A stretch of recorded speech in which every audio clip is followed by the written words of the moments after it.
Talalla to much further than we'd planned today.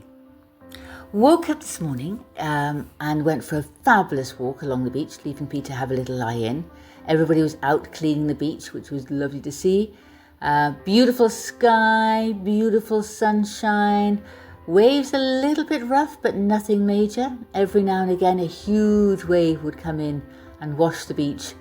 They're building right on the far point, which is a little bit disappointing, but it's a lovely bay and a fabulous walk first thing in the morning. Halfway back I noticed this building, and then I realised there was somebody who'd actually moved into it, even though it's technically empty. I got back to the hotel, climbed up the 80 steps. They really have made the best of use of this side of the mountain. I joined Peter on the little veranda part for breakfast, which was lovely. Egg-free pancakes stuffed with coconut and sugar. The waves are fascinating to watch, because you can see them literally building in a whole half crescent before they break onto the beach and then spill out like a fried egg. Peter got us back down the little track that he'd come up with the guy when we got lost, and very soon we were back on the main road behind the bin lorry doing his morning collections. We went to the southernmost tip of Sri Lanka today. There's not an awful lot there, some stones and some rocks, but we did it. And then we came back onto the main road and continued. So we've just been to the southernmost tip of Sri Lanka. And now we're back on the highway, heading over to Galley in the distance and everything else. Yay, nice day for driving, nice and cool. Came across this hand holding the globe and then read the plaque. It's where the submarine cable comes in. They build strange hotels in all the weirdest little places. This was a lorry park. Peter thought it was really great. We stopped on the side of the road so I could take a photograph of this stupa on a little island. There's Peter waiting very patiently for me. And we've seen tuk-tuks with little additions on their boot. They were pretty cool. Saw a really cool statue, and then we ended up in this sort of town which had a fort. And then we sort of drove through the bridge underneath this sort of ruiny thing. We're not quite sure what it is, but it was definitely a fort of some description. And we had to wait for the traffic to let us come through. And then we go through really big walls, and they have this big clock tower thing in the middle of it. Very impressive clock tower. Anyway, saw a guy with lots of oranges and, another pimp your ride. He's got a bat on the back of his.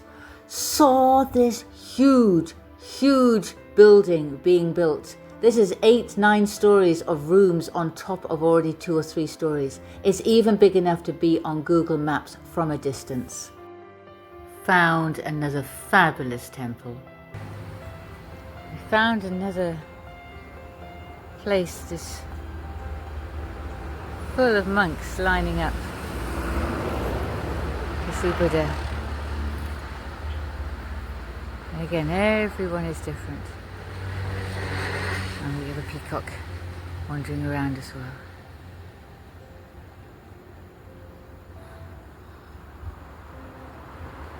Totally stunning. I took 2 more photos and then I ran back across the road to where Peter was patiently waiting again. We've entered tourist land. They are building hotels left, right and centre. Some are ready, which is fair enough. The beaches are beautiful. The sky is gorgeous. This was a harbour we went past, loads of surfers on the point. And yeah, total surfing country. A couple of boats out of the water there. But white people on scooters. Look at the colour of that water. Isn't it divine? Even though you can't actually get on the beach there. We got stopped by the police again. They checked our documents, and this one actually wanted a cigarette, so Peter gave him a cigarette and that was fine. Loads of little shacks along the side with white people drinking coconuts. But again, bay after bay after bay of beautiful water. People with backpacks wandering from place to place. Uber Eats. And surfing. So much surfing and surfboard repairs. You can't have surfing without surfboard repairs. But when you've got waves like that, it's gorgeous. We stopped where we saw some tourists having a go at the sitting on the sticks for fishing. More lovely bays of aqua water.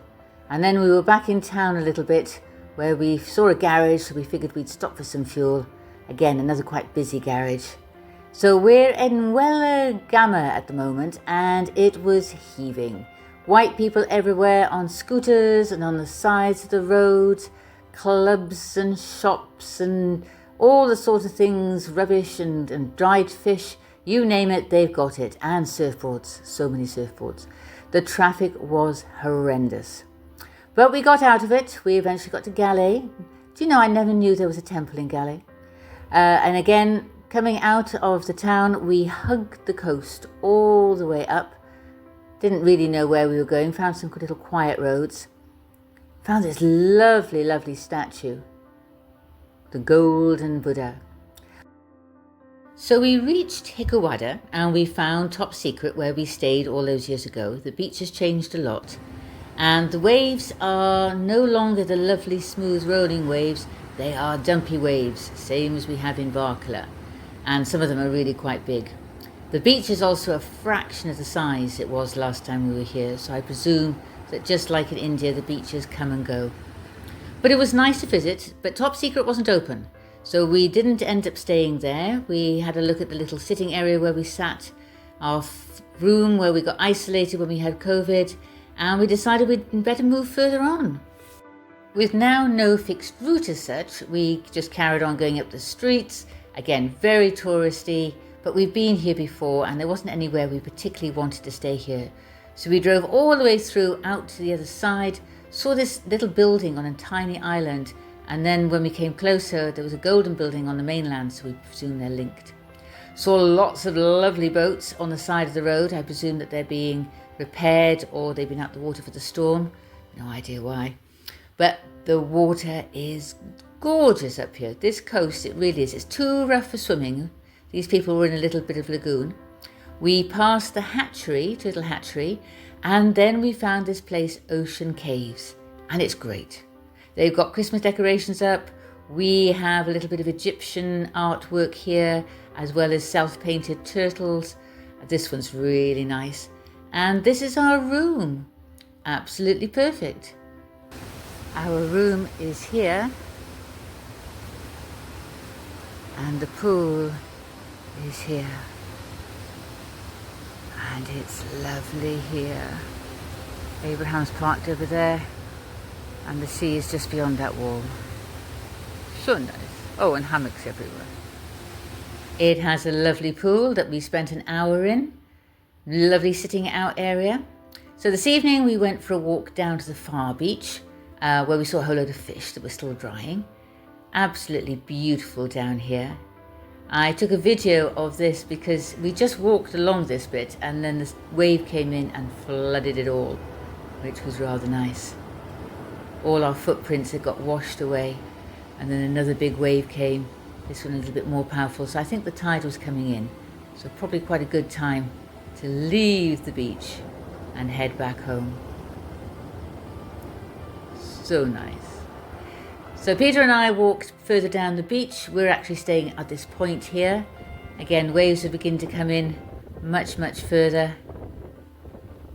So a beautiful, beautiful bay. Our footprints before they got washed away. The sun is going down. And this is the very point. And tomorrow there will be no video because I'm going to sew and read and do nothing. Love to you all.